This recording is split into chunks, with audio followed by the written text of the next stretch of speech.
6 avances de las culturas mexicanas en las que fueron mejores que los españoles. Bienvenidos Nopal Brothers y Nopal Sisters a este nuevo video del Nopal Time Stops. Mi nombre es Marvin Lara y hoy te voy a hablar de cómo encontraron realmente los españoles a las culturas mexicanas cuando llegaron en tiempos de la conquista. Pues de niños nos hablaron del descubrimiento de América como si los españoles hubieran encontrado civilizaciones perdidas, sin avances sociales o de ningún tipo, pero nada más alejado de la realidad, pues hoy en día sabemos que en algunos aspectos estaban más avanzados que en Europa, sobre todo en la higiene, medicina, arquitectura y astrología. Así que de esto y más te hablaré en los próximos minutos y por nada del mundo te puedes perder este video. Para la elaboración de este nuevo video nos basamos en la obra La historia verdadera de la conquista de la Nueva España de Bernal Díaz del Castillo, así como los artículos publicados en el sitio El Comentario, Matador Network, Infobae, Arqueología Mexicana, Historia Digital UNAM y La Vanguardia. Así que una vez aclarado lo anterior, ponte cómodo llegar a la botana que aquí comenzamos.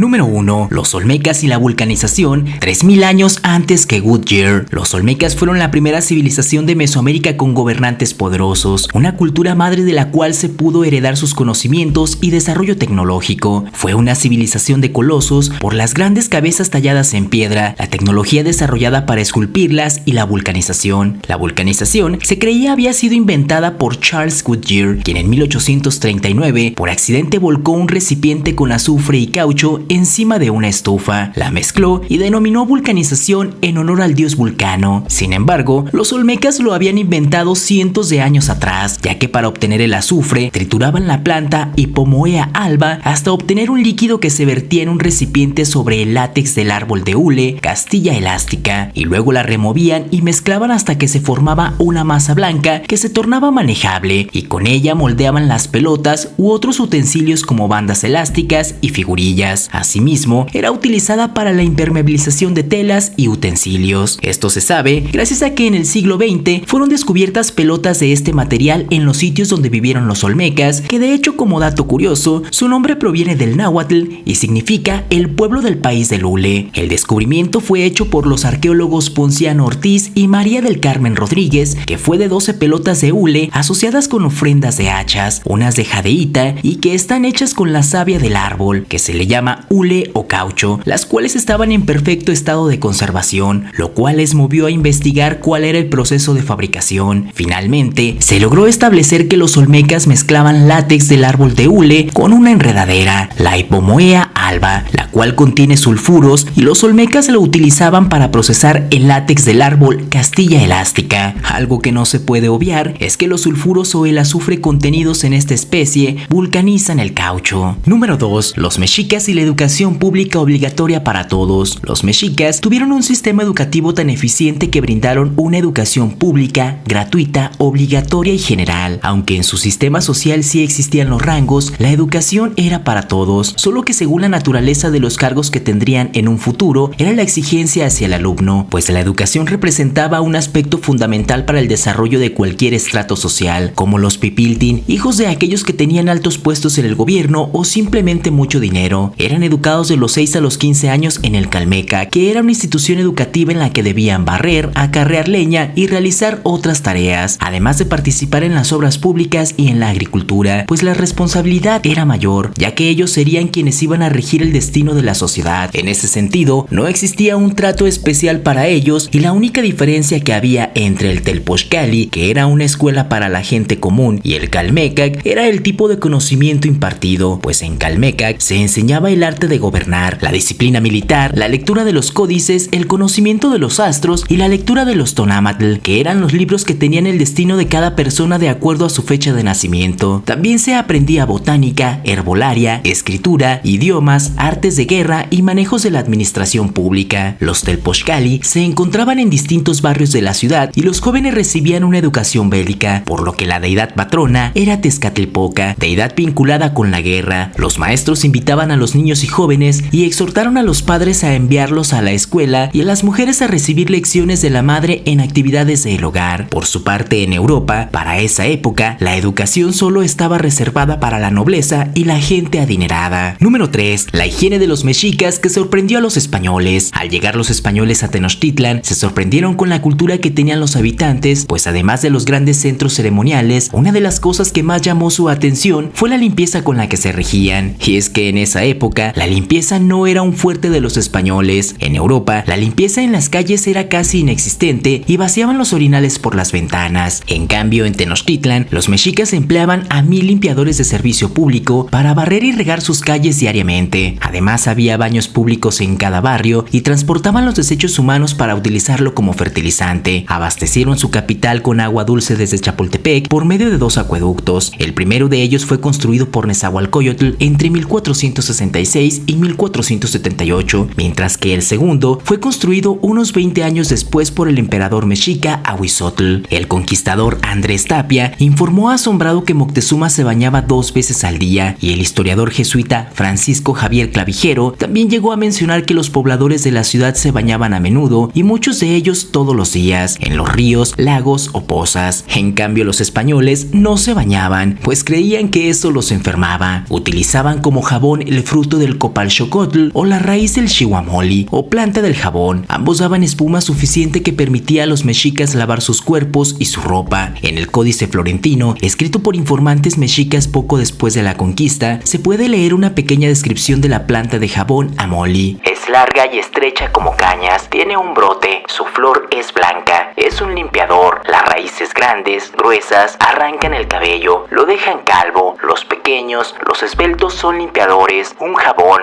lavan, limpian, quitan la suciedad. También utilizaban desodorantes, un tipo de enjuague bucal y dentríficos. Los mexicas utilizaban varios objetos para limpiar sus dientes, y uno de ellos, y el más famoso, eran las cenizas de las tortillas. Número 4. Conocimiento de medicina que no tenían los españoles. La medicina que encontraron los españoles a su llegada a México en 1519 era un sistema médico integral que resumía el saber en cuanto a las enfermedades y sus tratamientos que se habían acumulado a lo largo de por lo menos 2 milenios y medio. Las medicinas prehispánicas compartían una visión del mundo acorde con el concepto que tenían del cuerpo. Hernán Cortés y Antonio de Mendoza recurrieron a médicos indígenas para tratar sus dolencias, y Nicolás Monrades, desde Sevilla, expresaba la opinión de que en los mercados mexicanos, hablando con curanderos y hierberos, se podían conocer muchas novedades sobre medicina y terapéutica en particular que no se conocían en la medicina europea. En Tenochtitlan se desarrollaron especialidades médicas desconocidas como la quiropraxia, la cirugía, la herbolaria y la psicología. Había, por ejemplo, médicos dedicados a la interpretación de los sueños y recuerdos, pues creían que todo mal tenía una causa anímica que provenía de lo profundo del ser. También se les atribuye a los mexicas el uso de una pieza pequeña de madera de ocote cubierta con miel, antiséptico natural, que se colocaba entre las partes de un hueso fracturado para que se soldara, lo que sería conocido luego como clavo quirúrgico. Los mayas usaban todo un universo de plantas, incluyendo las psicotrópicas, para curar las dolencias del cuerpo y de la mente. Tras la ingesta, el paciente soñaba y revelaba la causa física o espiritual de sus males. Otras veces, era el médico quien las tomaba para descubrir qué padecía el enfermo. Había médicos generales, cirujanos, capaces de realizar trepanaciones, parteros, herbolarios, hueseros y una especie de acupuntores. La anestesia, que no se dio a conocer en Europa hasta 1846, era habitualmente practicada en intervenciones quirúrgicas. Número 5. Tenochtitlan estaba más avanzada que muchas ciudades europeas. Se estima que en 1519 vivían en Tenochtitlan entre 80 y 300,000 habitantes. Esto solo en los límites de la ciudad, cuando en Sevilla había 45,000. Sus edificios, las calzadas, casas, canales y templos eran de color blanco, y es por ello que al verlas de lejos, los españoles tuvieron la falsa impresión de estar admirando una ciudad de plata pura. Su poder solo duró 200 años, y durante los últimos 70 años, sus gobernantes lograron que pasara de ser un pueblo mercenario a un pueblo que logró dominar Mesoamérica, lo que equivaldría a conquistar 1/3 de Europa. Los pochtecas o comerciantes tenían prohibido ocupar cargos públicos, pues era bien sabido que sus gestiones serían en beneficio personal. Contaban con el servicio postal más veloz del mundo, con corredores colocados cada 8 kilómetros que se iban relevando. En Tenochtitlan, los cargos públicos se alcanzaban por meritocracia, es decir, para acceder a ellos se debía gozar de un gran reconocimiento popular por obras en beneficio de la sociedad. Se desarrolló en Tenochtitlan un sistema de islas artificiales llamadas chinampas, ideadas para producir el doble de cultivos que en tierra, al tener agua y abono presentes de forma permanente. Las plazas contaban con baños públicos y gratuitos. Fue la ciudad más iluminada del siglo XVI por antorchas, hogueras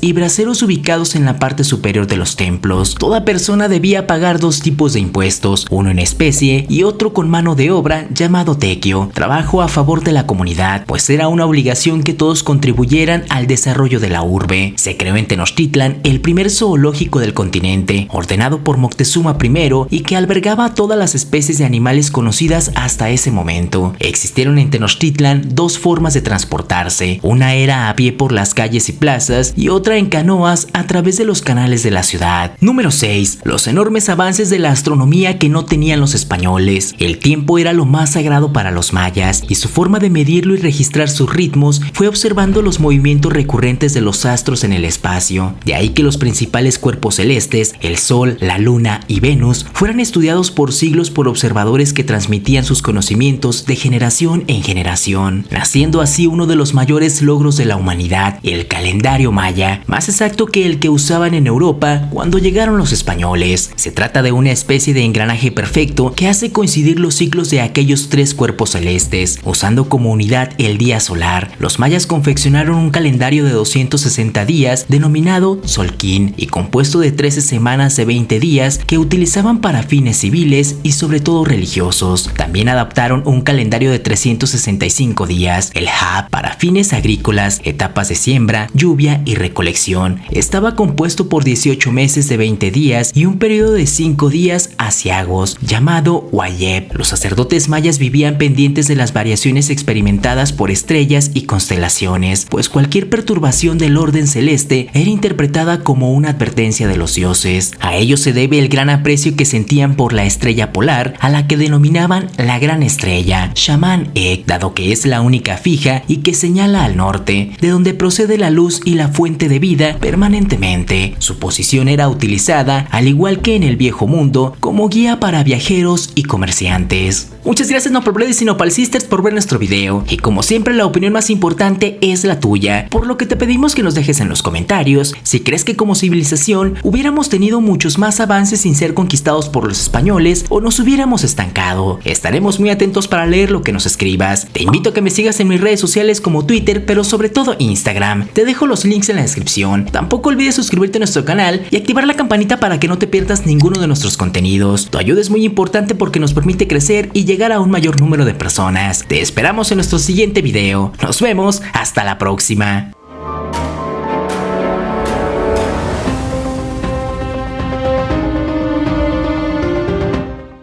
Operación Nomo, el plan secreto ruso para invadir a México. Bienvenidos Nopalbrothers y Nopalsisters a este nuevo video del Nopal Time Stops. Mi nombre es Marvin Lara y hoy te voy a hablar de la operación secreta de Rusia para invadir México y que estuvieron cerca de conseguirlo bajo el pretexto de liberar a un prisionero que se encontraba encerrado en la famosa cárcel de Lecumberri. La misión recibió el nombre clave de Nomo y fue aprobada directamente por Stalin, participando espías soviéticos, españoles y mexicanos. Pero, ¿cuál era el verdadero objetivo de Stalin al